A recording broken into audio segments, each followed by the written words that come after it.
Grade अभ्यास पुस्तिका कक्षा 8 के पाठ 8 के प्रश्नोत्तर हल करेंगे। पाठ का नाम है गणितज्ञ ज्योतिषी आर्यभट्ट। तो चलिए हम प्रश्नोत्तर की ओर बढ़ते हैं। सबसे पहले दिया है बहुविकल्पीय सही उत्तर छांटकर लिखिए। प्रश्न नंबर 1 है, ग्रह नक्षत्रों का प्रेक्षण करने वाला स्थान क्या कहलाता है? ऑप्शन ए में है ग्रहशाला, ऑप्शन बी वेधशाला, ऑप्शन सी प्रयोगशाला, ऑप्शन डी गौशाला। तो इसमें सही ऑप्शन है ऑप्शन बी वेधशाला। उत्तर में हम लिखेंगे ऑप्शन बी वेधशाला। अगला है प्रश्न नंबर 2, निम्नलिखित में से आगत शब्द है। ऑप्शन ए ग्रहण, ऑप्शन बी प्रख्यात, ऑप्शन सी मशहूर, ऑप्शन डी दक्षिणा। तो सही ऑप्शन इसमें है ऑप्शन सी। उत्तर में हम लिखेंगे मशहूर, ऑप्शन सी।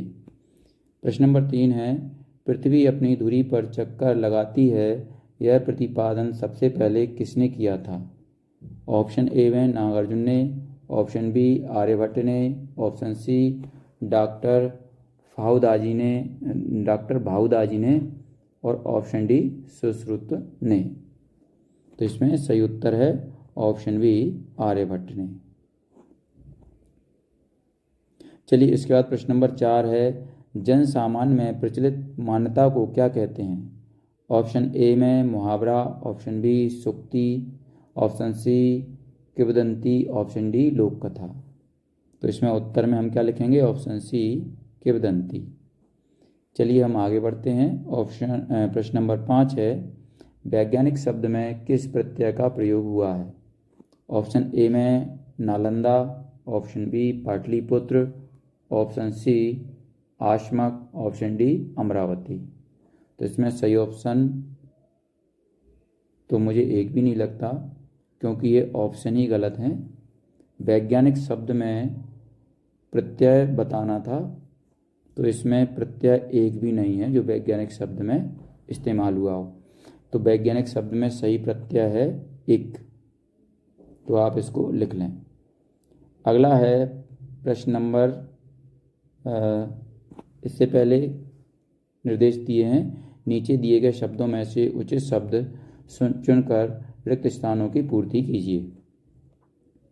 तो इसमें शब्द दिए हैं चंद्र, मलयालम, पूर्व, हानि, हस्तरेखा, पश्चिम, सूर्य, ग्रह, नक्षत्र। तो प्रश्न नंबर 6 है, पृथ्वी अपनी धुरी पर खाली स्थान में लिखेंगे पश्चिम से ये पूर्व की ओर घूमती है। इसके बाद प्रश्न नंबर 7 है, विरोधार्थी शब्द युग्म में लाभ के साथ खाली स्थान में लिखेंगे हानि शब्द प्रयुक्त होगा। इसके बाद प्रश्न नंबर 8 है, आर्यभट्टीय पुस्तक की लिपि खाली स्थान में लिखेंगे मलयालम है। प्रश्न नंबर 9 है, ज्योतिष विज्ञान का संबंध खाली स्थान में लिखेंगे ग्रह नक्षत्र से है। फिर प्रश्न नंबर 10 है, जब चंद्रमा की छाया पृथ्वी पर पड़ती है तब खाली स्थान में लिखेंगे सूर्य ग्रहण होता है। चलिए इसके बाद हम आगे बढ़ते हैं अति लघु उत्तरीय। तो प्रश्न नंबर 11 है, प्राचीन काल में चंद्र ग्रहण या सूर्य ग्रहण के लिए किसे उत्तरदायी माना जाता है? तो इसका उत्तर है राहु नामक राक्षस को उत्तरदायी माना जाता है। अगला है प्रश्न 12, सचिन क्रिकेट खेलता है, वाक्य में से उद्देश्य और विधेय छांट कर लिखिए। तो उत्तर में हम लिखेंगे उद्देश्य सचिन और विधेय क्रिकेट खेलता है।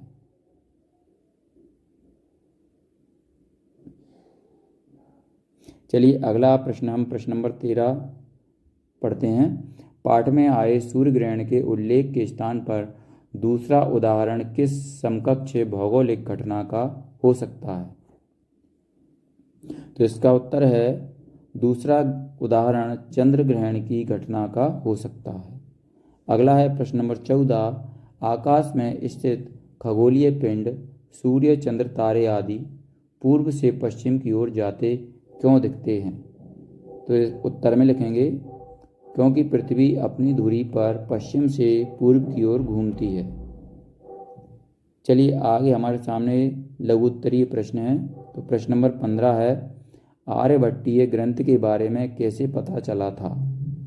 तो उत्तर में लिखेंगे, महाराष्ट्र के विद्वान डॉक्टर भाऊ दादा जी ने सन 1964 में आर्यभट्टीय की ताड़पत्र पोथियां खोजी।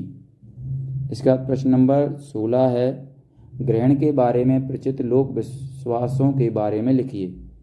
तो उत्तर में क्या लिखा है, यह प्रचलित था कि ग्रहण के समय राहु नामक राक्षस सूर्य और चंद्र को निगलता है, इसलिए सूर्य और चंद्र ग्रहण होता है।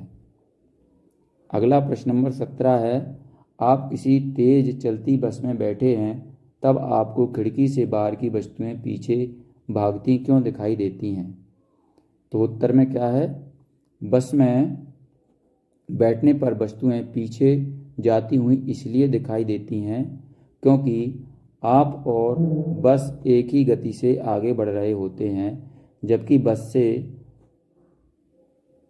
बाहर की सभी चीज़ें स्थिर होती हैं। प्रश्न नंबर 18 है, विज्ञान के विभिन्न क्षेत्रों में प्राचीन भारत की देन के बारे में लिखिए। नंबर 1 में लिखेंगे, शून्य सहित केवल 10 अंक संकेतों से भी संख्याओं को व्यक्त करना। दूसरा लिखेंगे, नई अंक पद्धति विकसित की।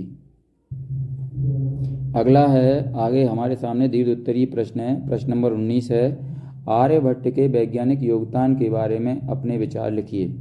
तो उत्तर में लिखेंगे, ग्रह नक्षत्रों के बारे में सही अवधारणाओं का ज्ञान आर्यभट्ट ने कराया। उन्होंने पृथ्वी की गति के बारे में अपने विचार खुलकर सबके सामने रखे। आर्यभट्ट ने ही हमारे देश को गणित और ज्योतिष के अध्ययन को नई दिशा प्रदान की। चलिए इसके बाद अगला प्रश्न देखेंगे। प्रश्न नंबर 20 है, पृथ्वी के प्राकृतिक उपग्रह का नाम लिखते हुए उसके बारे में 10 वाक्य लिखिए। उत्तर में लिखेंगे, चंद्रमा पृथ्वी का उपग्रह है। यह सौरमंडल का 5वां सबसे विशाल प्राकृतिक उपग्रह है।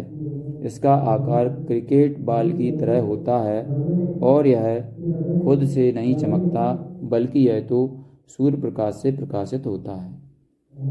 यहाँ पर यह हमारा पाठ 8 खत्म होता है।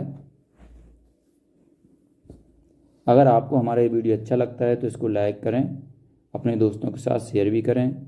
इसी तरीके के और भी वीडियो पाने के लिए हमारे इस चैनल को सब्सक्राइब करना ना भूलें। धन्यवाद।